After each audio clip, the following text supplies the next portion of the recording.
झरीगाँ जगन्नाथ मंदिर रे एक बैठक बांग्लादेशी अनुप्रवेशकारी समस्यार समाधान पर अनुष्ठित हो अवसर में विश्व हिंदू परिषद जिला सभापति कृपाराम साहू, हिंदू महासंघ प्रमुख जयंत कुमार पात्र, विश्व हिंदू परिषद सुनील बेहरा, बालकृष्ण पट्टनायक, अशोक कुमार साहू, हिंदू महासंघ पिंटू ठाकुर, श्यामसुंदर कविराज, गोरा हरिजनक समेत झरीगाँ अंचल अनेक वरिष्ठ नागरिक उपस्थित थे।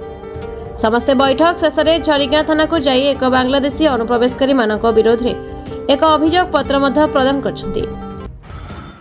रोहिंग्या एवं बांग्लादेशी अनुप्रवेशकारी मानकर जोगु भारत तथा आमर राज्य ओडिशार मध्य अनेक समस्या सृष्टि होईछि। भारतर अखंडता पई बांग्लादेशी अनुप्रवेशकारी मानकु भारत छाड़िबा को ही पड़िबो।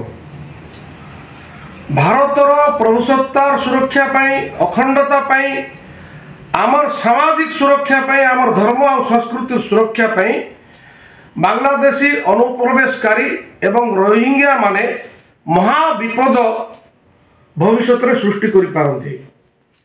तेणु आज जो आप देखुंती हिंदू मानकर छोट बड़ आक्रोश बा प्रतिक्रिया यह स्वाभाविक नुहे। आज बांग्लादेश रे जो हिंदू मानकर उपरे जो अत्याचार होउछि, जो हत्या होउछि, जो दुष्कर्म होउछि, तार सामान्य प्रतिक्रिया का भा भारत रे देखा देइछि।